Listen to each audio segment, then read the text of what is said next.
evening. Thank you very much for joining us here on Times Now. I'm Hina Gambhir. We today are living in difficult times when dreams are getting shattered, dreams are being deferred. A dozen odd days ago, as May ended, coronavirus had officially reached 190,000 people. The pandemic, fueled by greater human movement on vast unlocked stretches, has now shifted gears. Around 10,000 people every day. Strike rate has taken the COVID-19 positive cases to over 300,000. India now is one among the top worst hit nations in the world. But as a poet in a work titled Resolve has said, it looms and yet I refuse to lose this fight to it. Prime Minister Narendra Modi has been saying Indians have to turn this adversity into an opportunity to emerge as Atmanirbhar Bharat. Over the next 60 minutes in this brand new living room conclave by Times Network, we are going to focus on India's health mission. What should we do to deal with this pandemic, and how should we really prepare ourselves to defeat this invisible enemy? Joining me on the show today, Dr. Randeep Guleria, Director AIIMS, Mr. Venkatesh Vijay Raghavan, who is Director and CEO Kavin Care, Mr. Ajay Harinath Singh, Founder and Chairman Darwin Platform Group of Companies, Dr. Shikha Sharma, who is a well-known nutritionist, Dr. A. Velumani, CMD Thyrocare, and also Dr. D. Prabhakar, epidemiologist. Thank you very much, all of you, for joining us here on this very special show on Times Network. Dr. Velumani, let me begin this discussion with you. ICMR recently has said that India is still far away from reaching the stage 3. Community transmission is still not happening. According to your assessment, where are we on the curve today? Unfortunately, everybody is learning, including ICMR. This pandemic is first of its kind, very unique. We did not know how to react. Everybody reacted on their own perception about this invisible enemy. According to me, India is not a single country. India is a country of countries. And I believe that Mumbai kind of metro cities, we have reached to a kind of number which may not increase really. Tier 2 cities are yet to show off. Then will be Tier 3. If you look at country as a whole, it is not like Italy or Germany to see it as a thing happening in our control. So having said that, I don't know how to differentiate between phase 2, phase 3, phase 4. But I am of that opinion. This infections counts will keep on increasing. Number of deaths will keep on increasing. I have a reason to believe when 1,000 people die in a day, India would have reached the maximum. When this 1,000 deaths per day will come back to 100 is not known, whether it is after a couple of months or a couple of quarters. So country is too big. And this virus is not at all mild to India, as many people have been saying. Only my perception is deaths per million still is far low compared to many other countries. But I can only hope that it doesn't reach very bad. Otherwise, the transmission-wise, every state has a statement. Every, even municipality has a statement. Right. But I wonder how far we are right. Okay, Dr. Velumani, clearly the situation is quite scary. Mr. Venkatesh, I want to now ask you, since Dr. Velumani mentioned about Maharashtra specifically, you know, when the number of cases started rising sharply in Maharashtra, the biggest worry for all of us was Dharavi, which is Asia's biggest slum. It had become a hotspot as well, but now it seems to be flattening the curve. And the biggest reason, sir, is sanitization. Do you think this example has proven that sanitization perhaps is no less a weapon to deal with this pandemic as compared to a mask? Yeah, I do. I believe that sanitization is critical in this mission. While we have a global pandemic, the way to control this is not necessary yet, and we're fighting on it. Sanitization, I think, element that can overcome some of the, and I think probably getting proven in parts of the country, including Dharavi as well. While there may be many more reasons to it, sanitization definitely is one reason that I believe can help us control this menace right now. And my belief is self-hygiene is as important as public sanitization that we do today. And it is important that we as citizens practice self-hygiene a lot more and be aware of self-hygiene, control ourselves in terms of some of the social interactions that we do, and that would probably help us more. Okay. Mr. Ajay Harinath Singh, now since we are talking about the challenges right now that India is facing in fighting this pandemic, another key challenge is the lack of skilled staff in the healthcare sector, especially when the frontline workers are also now becoming victims. How do you see this problem and how can India really deal with it immediately? Well, good evening, everyone. We can say we have a lot of people, skilled workers working still off the line. We are not able to get them on payrolls. We should taking them. People, especially the nurses, the ward boys, the doctors who are unemployed. There are a lot of vacancies. We, hygiene instructors, everybody should be employed. And I think there is not an opportunity for everybody to be taken on the board right. But people are actually not doing it. Government is actually not taking care of it. The vacancies were there from long back. We can actually go ahead and employ them right now. As these people who are working right now on the front liners, they have shifts. I have seen people talking about that there are no doctors in the hospital. But the doctors are there. They have worked for 18 hours and 19 hours. You can't say some doctors that they're not working at all. And somebody working in the ICU has to go back home and has to go back home and has to go to a quarantine for 14 days. He doesn't have, you need a replacement. So the government has to act very strong. There are a lot many doctors who are unemployed. Hire them. They are waiting for you. There are a lot many nurses. There are professionals are waiting. Skilled laborers are waiting for you. But no, the government has to act. And it depends upon the people to people. Now, Chief Minister of Maharashtra is doing that job. I see our health minister has done a fantastic job. We have brought the numbers as per our population. We are intact, but still, we require a robust system to get people employed, and without that, we cannot move ahead. Okay, so you expect more support from the government side clearly. Dr. Shikha Sharma, if we have to learn now to start living with this virus, considering the kind of challenges that we have discussed so far will continue to remain, what about the issue of nutrition? Do you believe that perhaps now there is a need to give advisories on nutrition as well, just like other do's and don'ts that are being given? Yes, I think the fundamental thing which people have to remember is that our bodies have an inbuilt defense system which is in simple terms called immunity. That means the immunity is fundamentally a method by which in the body antibodies are produced against the virus, and there is a complex system which kills all kinds of viruses. Now, if you really see the deaths between people who have comorbidity and people who do not have a comorbidity, it is significantly different. I mean, so people who are not taking care of their health, who are whose blood sugars are rising, whose blood pressures are not under control, and they are not, they are having asthmatic situation, they are more at risk. So I think number one defense against any virus is that immunity has to be boosted. Now, to boost immunity, there are several things which are well researched. For example, amla is well researched, ginger is very well researched, black pepper or kali mirch is very well researched.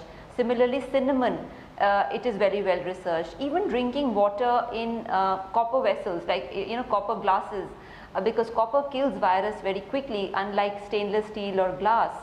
So I think to boost your nutrition and to eat right. Now, when I say eat right, basically we are empowering our body to increase, when we look at vaccines, when we look at other things, What we are saying is, oh, I'm going to only depend on a vaccine coming after several months, and I'm not going to take care of my health till now. Now, this is not wisdom or common sense. So I think we have to be calm, we have to use common sense, and we have to be very clear that this is not the time to binge eat. This is the time actually to eat right, which I will keep explaining on what are the things we must include in our diet. Okay, very important point you've raised. Dr. Guleria is also now joining us in the broadcast. Dr. Guleria, I was discussing earlier with our other guest that ICMR has said that we still haven't reached the stage of community transmission. But then there are, statements coming from officials from Delhi government who seem to suggest that by July end, Delhi specifically, is going to have about 5.5 lakh cases. It's scary. What is your assessment of the pandemic, sir? So I think there are two parts of this. One issue is regarding community transmission. If you look at the data which ICMR showed, although this is from 30th April, but the prevalence of COVID in the entire country is not that high. And therefore, if we say there is community transmission happening in the whole country, that would not be a correct statement. However, we have the so-called hotspots, especially in metropolitan cities, where the number of cases are rising. And it is definitely true that there is a likelihood that local community transmission is happening in these areas, and that is why the number of cases are rising. If we need to work to decrease this, we will have to develop a specific strategy as far as these hotspots are concerned in terms of management, in terms of containment, and in terms of what we can do. I think that is very important. Okay, and so many are also saying that there is a significant shortage of beds in the country. Why is it now that the work has started on improving the health infrastructure when we are in the middle of a pandemic? Do you think perhaps that is another disadvantage with a country like India? So I don't think that the work has just started now. As a matter of fact, one of the advantages that we had of the lockdown was that the curve did not rise that steeply, and it gave us about 6 to 8 weeks to really work on building facilities. And two things that we realized based on what was coming out from data from our country. One is that our population is not that critically ill as what we were seeing in Italy and the US. Our mortality rates are lower. Secondly, one of the most important things that we will need for our sick patients would be oxygen therapy.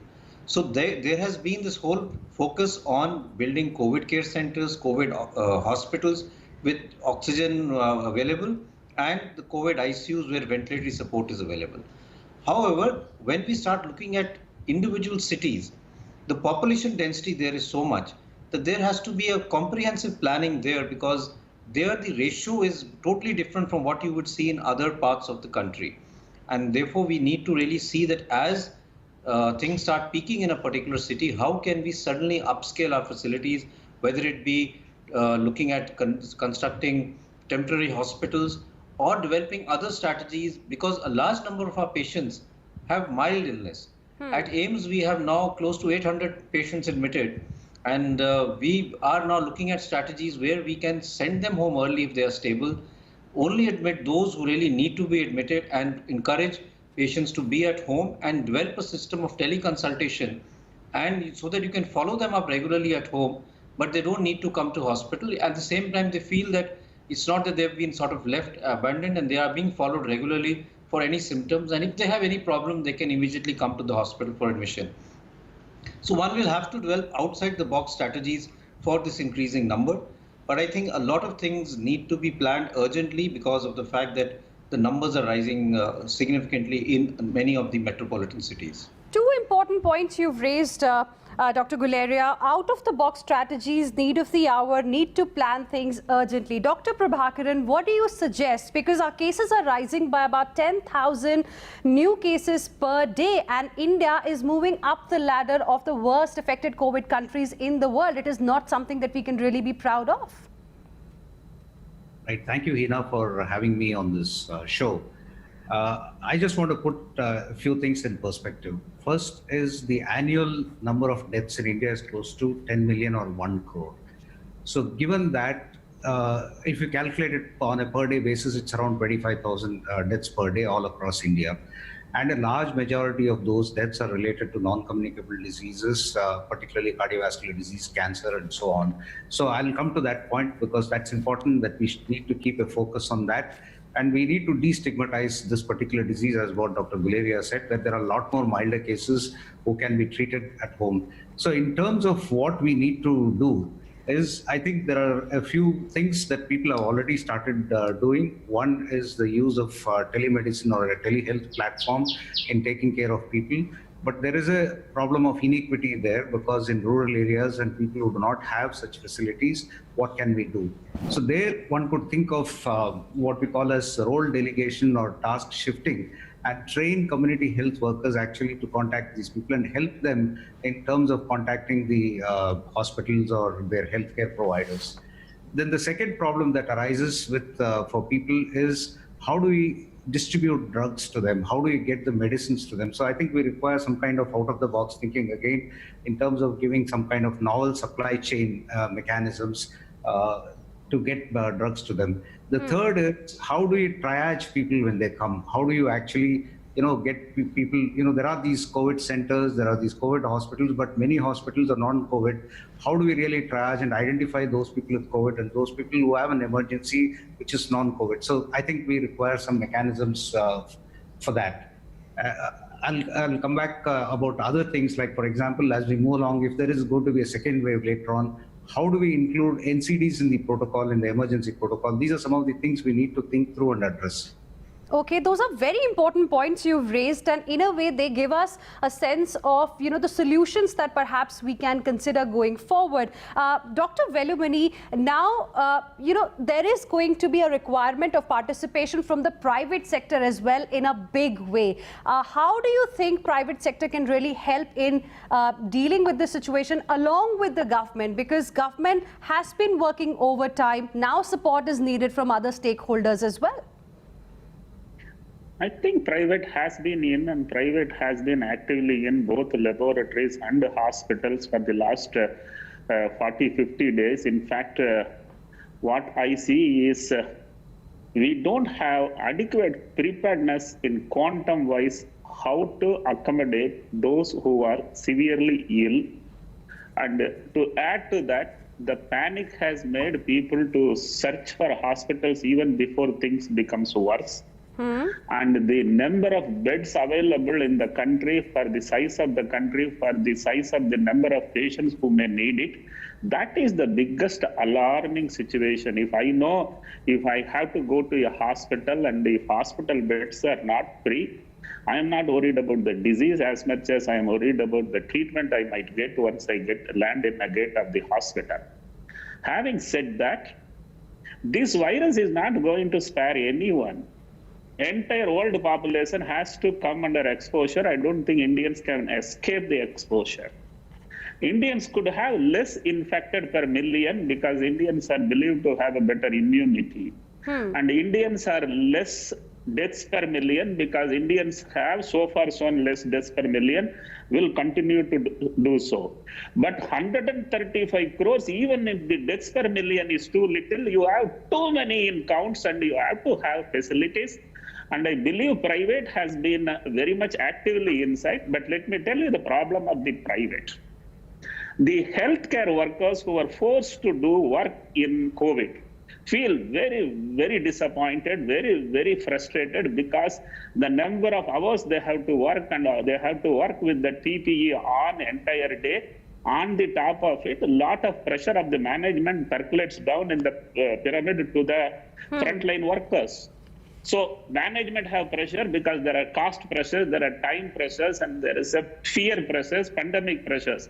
So it is not that easy to tell that somebody is not cooperating. All government is working 300% of their capacity. All private is working 200% of the capacity. It is the virus which is not sleeping. We have to sleep at least minimum 6-7 hours. It is overtaking us. So we need to find out how best people can be motivated. Private needs to be motivated. Private cannot be kept on firing every now and then. And a private hospital owner cannot keep on firing his healthcare workers for not helping him to avoid what you call as disciplinary action. Let us put it this way. An employee's productivity goes 10 times high when he is motivated. Yes. So is a private. If you motivate the private will do a lot of work. Okay, so your view is there is a need to, perhaps be more proactive and seek participation from the private sector. They need to be motivated. We've discussed the challenges broadly. On the other side of this very short break, we will be talking about solutions. And I would like to begin with you, Dr. Guleria, when we come back after the break, and we'll talk about solutions. How can we start learning to live with this virus? What kind of changes do we need to bring in our life? Because it is going to be here for at least some more time. We'll be back on this after this very short break. Stay with us.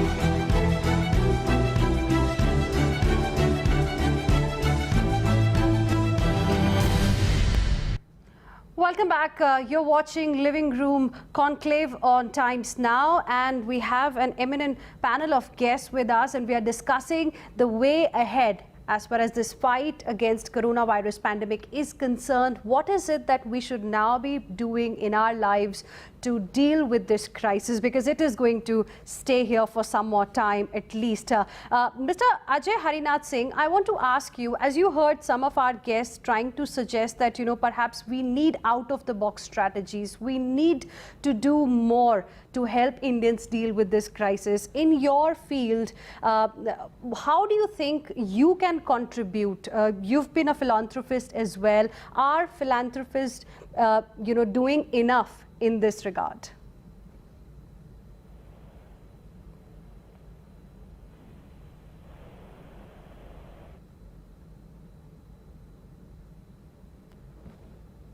Okay, I think there's some problem with the audio line out there. We'll try and reconnect and get back Mr. Ajay Harinath Singh as well on the discussion.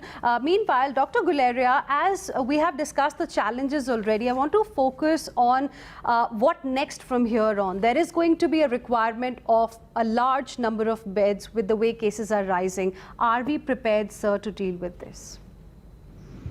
So we are working, it's like a strategy that you work with as the pandemic progresses.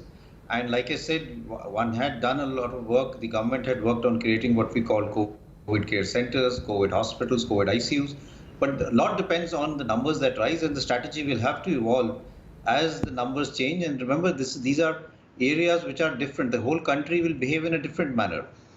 Cities are behaving differently, small towns will behave different, rural India will behave in a different manner. Currently, majority of the cases that we're seeing, almost 70 to 80% of cases, are coming from metropolitan cities. And therefore, there is a need to have extensive planning, both in terms of how do we decrease the number of cases there, and secondly, what can we do in terms of increasing the health infrastructure. And as has been rightly said, there has to be a public-private partnership. There has to be incentives for the healthcare workers to be able to work in the COVID care, COVID centers and look after COVID patients. It's a challenging time for everyone, and I think everyone has to really come forward to really help in saving lives. The most important thing I think currently is not the numbers, but how we can keep our mortality down and how we can actually save lives. Okay, fatality rate in fact is quite low as compared to other countries. But Dr. Guleria, do you believe that there is also a need to perhaps relook at our testing strategy? We know number of tests per day have gone up tremendously, but one of the reasons why New Zealand has been able to remove coronavirus from its territory completely is because of mass testing. So I agree with that. I think there is a need to, our testing strategy has to evolve. It has to be based on two things. What is the question that we want to answer, and therefore test accordingly, and to see whether we have the capacity for what we want to do. We started off with only about 10 to 20,000 tests a day. We are now doing almost 1.5 lakh tests a day. Started off with very limited labs. We have now more than 800 labs, and that is growing, which can do testing for COVID-19.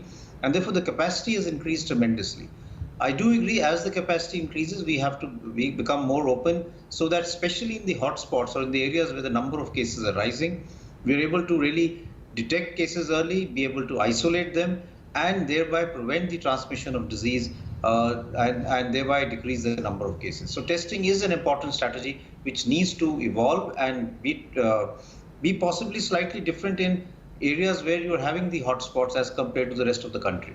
Okay, focus on hotspots, re-look at the testing strategy is something that you believe is the need of the hour. Mr. Ajay Harinath Singh, I was asking you, as Dr. Guleria also mentioned just now, that, it is going to be important to have participation from the private sector, from all possible stakeholders to help Indians fight with this crisis. How do you think philanthropists can really help in this case? Well, everybody is going down the line to help everyone. And I think the media has covered every single part of it. Still, we can go up to micromanagement by going to the lowest level, keeping a health instructor in every district, every Zilla Parishad Panchayat, every village. And every health instructor can actually sanitize the area, take the ownership on the payrolls of the government or the private companies or the private health industry organization. We can make a difference in a very small manner and a much faster manner. This can be done in a robust manner if implemented by the government and the private players parallel. Okay. Dr. Prabhakaran, what kind of backroom work really are the epidemiologists doing at this point in time, considering that, with over 3 lakh cases, we have got a fair idea about, how this virus is moving from one place to the other in the kind of age groups that it is targeting right now. So what is it that you are going to advise, sir? So I think as an epidemiologist, we need to focus on three things basically. When we look at an epidemic, there are 3 aspects to the epidemic. One is the host, the second is the agent, and third is the environment. So we need to tackle all the 3 so that we come up trumps at the end of this epidemic or pandemic, as you want to call it. So one of the advice is social distancing, masks, which are very important. But as the pandemic progresses, newer challenges come up. Identification of new problems, new symptoms. Like today, for example, the government said that loss of taste and loss of smell should be an important symptom. So we should be nimble enough to identify those new things that emerge and include them in our management protocols. The second thing is, it is important to protect the elderly. It is important to protect people who have comorbid conditions, such as hypertension, diabetes, or cancer. And therefore, a process of what we call as reverse quarantine should be considered, where the younger people go out and work, because obviously we cannot lock down, or we cannot keep on saying that people should work from home or not come out at all. So the younger people have to go out. They may get the infection and come back home, but we need to protect the elderly people in the houses. And so we need strategies there. Something like a reverse quarantine is an important mechanism by which they're protected. One argument would be, how do you do it where there are crowded people, where in a room there are 3 or 4 or 5 or 6 people living together? How do you manage? So there again, you require some out-of-the-box solutions to get the older people into a different place as compared to the younger people. Some kind of strategy like that needs to be done. In terms of caring for patients, I think remote monitoring, telehealth, and those strategies that we discussed are extremely important.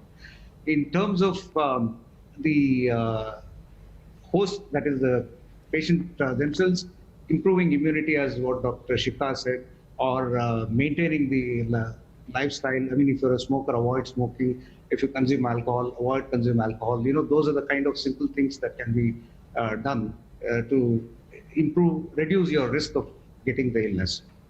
Okay. And if you get it, you can manage it better. Okay. Dr. Guleria, as we were talking about how this virus is impacting people of different age groups differently, and as per the latest lockdown norms that are in place, as we are in the middle of Unlock 1.0, as many are calling it, there is an advisory, especially for elderly and for kids below 10 years of age, to stay indoors. But what the data now is suggesting, that as people have started coming out of their homes, fatality rate among those people of age group between 30 to 50 is also increasing. So I think this is a relative thing. It's increasing predominantly because we've been able to keep the elderly out. But if you look at the global data, it does suggest that those with comorbidities and those who are over the age of 60 and 70 are definitely at a much higher risk. And therefore, if we need to keep our case fatality rate down, our mortality down, we have to be able to protect the higher risk groups, because if they get infected, as happened in many nursing homes abroad, the mortality will really shoot up, and that's why our mortality is relatively low. Therefore, when we are talking of strategies, the strategy is not only to decrease the number of cases, the strategy is to protect those who are at a higher risk of getting serious illness and are dying because of COVID-19. And therefore, we need to develop strategies. It could be getting healthcare workers, NCC people, or the RAW of the colonies to get involved in trying to see how can we protect the elderly, support them, and see that they don't have to go out when it comes to some need, whether it's going to the bank or it's going to the market. Because if we are able to protect them and take necessary steps, we will continue to be able to keep our mortality as low as it is right now. Okay, and on the issue of testing as well, before I go across to Dr. Vellamani, I have one more question for Dr. Guleria. Dr. Guleria, do you believe that perhaps random testing is something that is the need of the hour as well at this point in time, with the movement of people now increasing, more and more relaxations kicking in, economic activity has to be started as well? So do you believe random testing is something that the country should now focus on, apart from focusing on the hotspots? No, I don't think random testing is the answer, for the simple reason that unless you test people who have higher risk contacts or who have ILI and you start testing everyone, it doesn't give you an assurance that this person will not become positive 5 days later. So if you start testing people randomly for whether they have COVID-19, it doesn't mean that he will not get COVID-19 a week or 10 days later. So there are two strategies. One is testing people who have symptoms or who have come in close contact and therefore are likely to have symptoms but are asymptomatic. And the second is to see what is the population which may have had the disease, which is what is known as serosurveillance. That is, you test the individuals based on sample size to see for how many of them have antibodies. And if they have antibodies, that means they have been infected or asymptomatic and have recovered. So your strategy for serosurveillance in various areas has to be different, because there you're trying to see how many were asymptomatic and got infected. But when it comes to treatment strategy, it will have to be done for those who are at high risk of getting the infection, either those who have come in close contact with a COVID positive patient, maybe asymptomatic, or those who have classical symptoms which suggest that they could be infected with COVID-19 and therefore need to be tested and isolated. Random testing, in my mind, would be a waste of our resources, and it will not really give you any protection, because it's a one-point test. It doesn't tell you what can happen 5 days later, 10 days later, or 2 weeks later. So you will have to be more focused as far as your testing is concerned. Okay, you need to be more focused. Dr. Vellamani, ThyroCare, I believe, was the first lab to get this clearance from ICMR to conduct the tests. Can you tell us how much have you been able to expand your capacity, especially via a van that can go into rural areas specifically and help us fight with coronavirus? We have not truly gone rural. We are in Navi Mumbai. We have covered only a 300-kilometer radius. Beyond that, logistically, it's not that simple to cover. We started with 500 tests per day capacity. Today, we are around 5,000 tests per day capacity. So the capacity has been significantly ramped up. All private players have ramped up. But having said that, today we know probably with some kind of approximation how many are dead among the infected, because we test and then we call infected, and then when they die we call percentage death in the infected. Okay. But we don't know what is the percentage infected out of the exposed, because exposed only then becomes infected. So some may not have got infected because they had a high immunity. So this antibody test has been awaited and now it is almost ready. And government has to get going on it to see how many got exposed and what is yet to get exposed. Until this, we don't know whether we are reaching near to the peak or the peak is too far. Number two, you are not going to get a reprieve too soon. You need to create bed capacity to manage that many deaths per day. Deaths per million. Like how earlier colleague in this panel told, 25,000 people are dying each day because of non-COVID illnesses. And we are sitting with COVID only focus. I'm not telling COVID is not important, How long are you going to ignore the non-COVID patients? So you need to segregate facilities, not 80%, 20% of a hospital is non-COVID and COVID. You have to have 50% hospitals only for COVID. You have to have 50% only for non-COVID, and plan in a long run and create infrastructure, create motivation, make people. You need to pay salaries to the employees. You need to motivate the healthcare workers. A lot of money has to be spent on healthcare to come out of it. It is not going to be just, यूं ही हो जाएगा.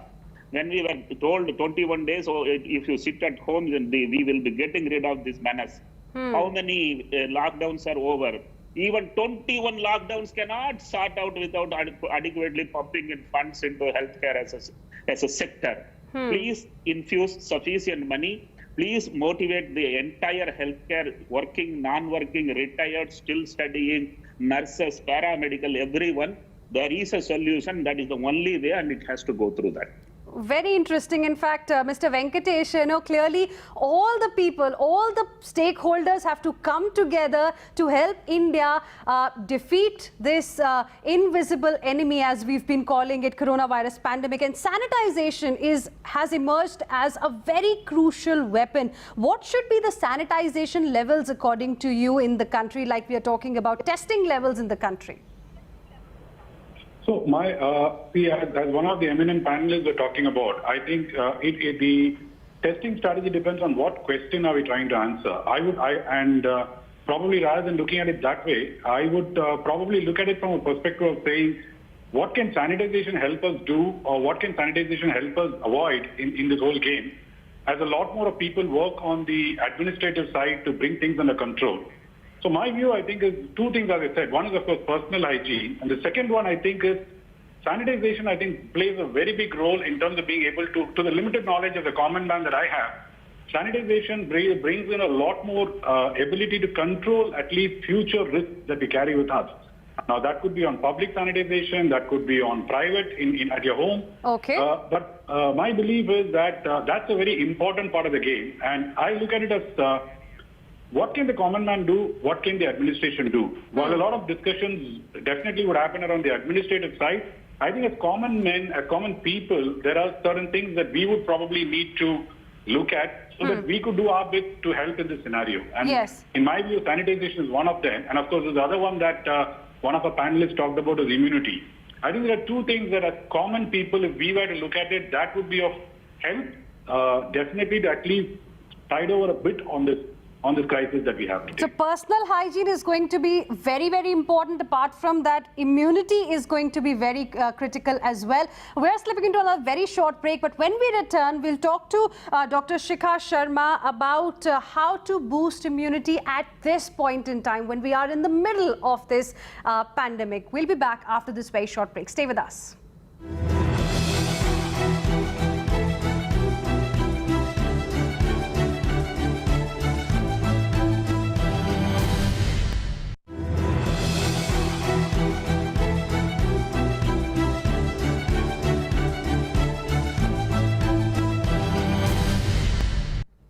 Welcome back on Darwin Group presents India Health Mission, powered by Bacto-V and associate sponsor Herbalife and Newberg Diagnostics. We are talking about how to live with coronavirus. What kind of changes can we make in our lives to ensure that we remain protected? Dr. Shikha Sharma, now this pandemic clearly has made all of us extremely conscious and cautious about our immunity. In the beginning, you also told us about the things that we should really be doing. People tell us what we should do, but what is it that we should not do? What is it that we should completely stay away from? I think that's a wonderful question, and very quickly I want to just point out that a lot of people are getting confused. They are thinking that infection is equal to death. In the lay people are thinking, oh, if I'm infected, they immediately imagine ventilators and death. And that needs to be, this myth needs to be broken, that the mortality rate in coronavirus is quite low, and that is fundamentally the X factor, the hidden factor is the human immunity. And that is the saving grace for any human being, that if they improve that X factor, which is their own immunity, automatically the mortality will fall even lower. Now, having said that, what are the things we should not do? Number one, I think To build immunity, our liver and our intestine have to be very healthy, which means that we should not have too much of fried food and all these refined oils, because a lot of people unfortunately have got into an overdrive of cooking fancy things. So that is not recommended. Second thing is, of course, smoking, tobacco, and using in the homes people are using a lot of chemical sprays to clean and do stuff.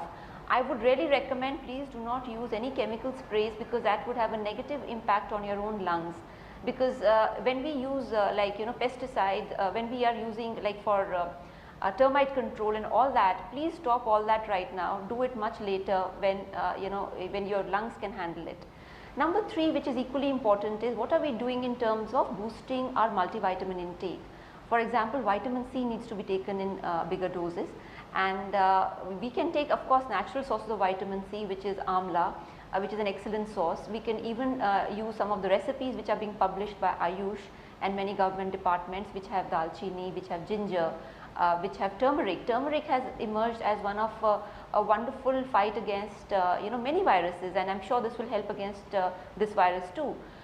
Third thing which is also very important is that I think it is very important to start having a lot of vegetables and fruits. Now, people are worried that if they have vegetables and fruits, the virus might come in through that.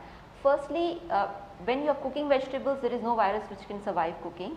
And secondly, what is very important is that when you are getting vegetables and fruits and you are putting it in the baking soda, you're putting a little bit of baking soda and rinsing your vegetables and fruits with that, and then rinsing off the water well, that itself will protect you from any infection from outside. But it does not mean that people will stop eating vegetables and fruits, because that has sources of vitamin C and vitamin B complex A. Now, one more thing which is important is, as people are living indoors, they have completely stopped sun exposure, and there has been enough research showing that vitamin D deficiency is itself a risk factor for getting infected and it becoming serious. Okay. So my request is, please do not start, do not avoid sun to that level, and do get your vitamin D in adequate amounts. For people who already are very low in vitamin D, I would definitely advise supplementation with vitamin D.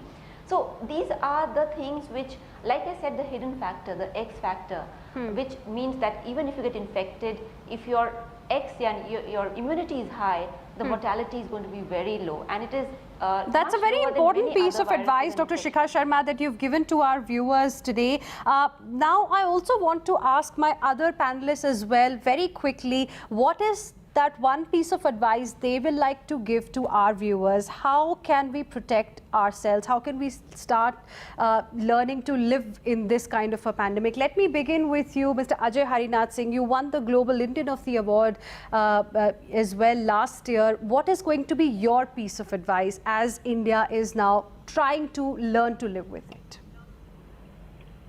The slogan should be like, "Swasth chale, ghar chale."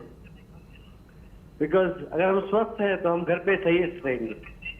And probably everybody should be hygienic enough. So there should not be, the piece of advice is like, take care of your family. जान है, जहान है, मोदी जी ने जो कहा है, but still स्वस्थ चलना बहुत important है. That's the slogan I can give. Okay, Mr. Venkatesh, what is your last word? So my last word, I think, let's not forget our Indian traditions. I'm a firm believer that Indian traditions of the past, current, have a lot of solutions to what we are talking about as personal hygiene and immunity. We call them kitchen recipes today, but I think they are far more than just recipes. They have a huge amount of knowledge bank that can help us self-protect ourselves. So let's stay safe, stay secure, but I think let's go back to our roots. That would be my message. While yes, my salute to all the warriors in the front who are actually toiling their work out to help us be safe and secure. Dr. Prabhakaran, what's your last word? I think I would emphasize the three basic things. The mask, that's very important, social distancing, and of course hand washing and personal hygiene. And in terms of the diet, rightly pointed out, we have to have a balanced diet full of fruits and vegetables and a colorful diet. Avoid tobacco avoid tobacco completely, avoid alcohol as much as possible, but if you drink in moderation. and wait for the vaccine and the drug trials to come up and sort out the problem. Okay, so sanitizer should have the alcohol in the right quantity, but otherwise it should be avoided. That's your piece of advice. Dr. Velumini, I give you the last word. Yeah, actually, India is going to have less death per million. Today, India is around 5 deaths per million, whereas some of the Western cousins are at 300 deaths per million. It is not that it is yesterday, we have finished some 150 days the journey. India also will grow in deaths per million to roughly around 20 or 30 per million, but certainly not more than 100 per million like what has happened.